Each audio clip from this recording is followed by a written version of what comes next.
కే తెలుగు సీరియల్కి స్వాగతం అండి. ఇవాళ జనవరి 14వ తారీఖు 2026న కార్తీక దీపం సీరియల్ యొక్క రివ్యూ తెలుసుకుందాం. జ్యోత్స్న అసలు మా వదిన కూతురేనా అని కాంచన అడుగుతుంది. దానిలో మా అన్నయ్య లక్షణాలు లేవు, మా వదిన లక్షణాలు లేవని అంటుంది. ఆ మాటలతో కార్తీక్ దీపాలు షాక్ అవుతారు. సుమిత్ర అత్తకు రేపు నిజం చెప్తానని, ఎక్కువ టైం లేదని, నువ్వు ప్రిపేర్గా ఉండమని దీపతో అంటాడు కార్తీక్. అక్కడ నువ్వు ఏమాత్రం ఏడ్చినా అత్త తట్టుకోలేదని అంటాడు. జైలు నుంచి విడుదలైన కాశీకి జ్యోత్స్న కంగ్రాట్స్ చెప్తుంది. నన్ను ప్లానెడ్గా ఇరికించి నువ్వు మాత్రం సైడ్ అయిపోయావని మండిపడతాడు కాశీ. నేను నిన్ను ఇరికించలేదని వైరా కదా అని అంటుంది జ్యోత్స్న.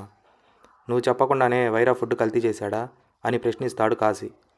నీ పేరు చెప్పినా చెప్పకపోయినా నాకు శిక్ష తప్పదు, కానీ నువ్వు నా కోసం నిలబడతావని అనుకున్నాను, కానీ నువ్వు వదిలేసావని ఫైర్ అవుతాడు కాశీ. నేను ఆఫీసులో చేసిన స్కామ్ తాలూకా ఫైల్స్ నాకు ఇవ్వమంటే జాయినింగ్ రోజున సర్ప్రైజ్ ఇస్తానని అన్నావు. ఇప్పుడేమైంది? మీ బావ గట్టిగా అడగటంతో వైరా పేరు చెప్పి దొరికిపోయావని అంటుంది జ్యోత్స్న. నువ్వు మీ బావ దగ్గర నోరు జారకుండా ఉండుంటే ఈరోజు నీ లైఫ్ మరోలా ఉండేదంటుంది జ్యోత్స్న. అయినా నీకు కోర్టు బెల్ ఇప్పించింది ఎవరు?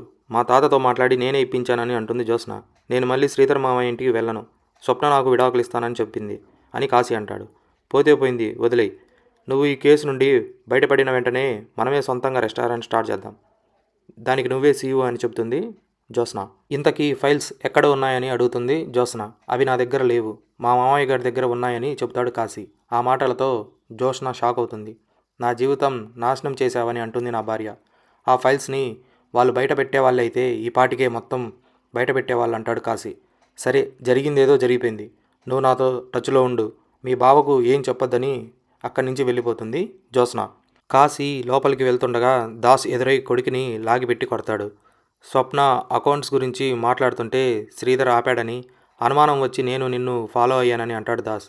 నువ్వు చేతగాని తండ్రివి, ఏనాడు నన్ను నమ్మింది లేదు, నా కోసం నిలబడింది లేదు. పుట్టగానే మా అక్క చచ్చిపోయింది అంటే నీలాంటి వాడికి కూతురుగా ఉండే కంటే చచ్చిపోవటమే మంచిదని, ఆమె చనిపోయిందని నానా మాటలు అంటాడు కాశీ. నువ్వు జ్యోత్స్న గురించి శివనారాయణ గారికి నిజం చెప్పేమని బతిమలాడతాడు దాస్. నువ్వు జ్యోత్స్న ట్రాప్లో ఉన్నావని కొడుక్కి నచ్చజెప్తాడు. నా కంటికి జ్యోత్స్న అక్క తప్ప ఎవరూ కనిపించడం లేదు, ఇక నుంచి నీ బ్రతుకు నువ్వు బతుకు అని కోపంగా వెళ్ళిపోతాడు కాశీ. నీ తమ్ముడి జీవితాన్ని నాశనం చేయడంతో పాటు తండ్రి కొడుకుల్ని కూడా విడదీశావు, నిన్ను ఇక క్షమించేది లేదని జ్యోత్స్నపై రగిలిపోతాడు దాస్. ఏం జరిగితే అదే జరిగింది, జ్యోత్స్న నా కూతురేనని నిజం చెప్పేస్తానని అనుకుంటాడు దాస్. వెంటనే ఈ విషయాన్ని కార్తీక్ ఫోన్ చేసి చెప్తాడు. ఆ మాటలతో కార్తీక్ షాక్ అవుతాడు. కాశీ మనసును కూడా చెడగొట్టి శ్రీధర్ మీదికి ఉసుగొల్పిందని దాస్ బాధపడతాడు. మనం కలుద్దాం, మాట్లాడుకుందామని కార్తీక్ ఎంత చెప్తున్నా వినిపించుకోడు దాస్. ఈ విషయాన్ని దీపకు చెప్పడంతో ఆమె కూడా షాక్ అవుతుంది. శివనారాయణ ఇంటి దగ్గర దాస్కి జ్యోత్స్న ఎదురవుతుంది. నువ్వు కాశీతో మాట్లాడటం నేను చూశాను, నువ్వు ఖచ్చితంగా మా ఇంటికి వస్తావని నాకు తెలుసు, అందుకే నీ కోసం ఎదురు చూస్తున్నానని అంటుంది జ్యోత్స్న. నీ తెలివితేటల్ని నీ ఎదుగుదల కోసం కనుక ఉపయోగించుంటే నువ్వు చాలా గొప్పదానివి అయ్యేదానివి అంటాడు దాస్. కన్న తండ్రినే చంపాలని అనుకున్నావు నువ్వు, అలాంటిది తమ్ముడిని ఎందుకు వదులుతావని జ్యోత్స్నపై మండిపడతాడు దాస్. విలువల్ని వదిలేసి మోసాలతో బతకటం కరెక్ట్ కాదని దాస్ చెబుతాడు.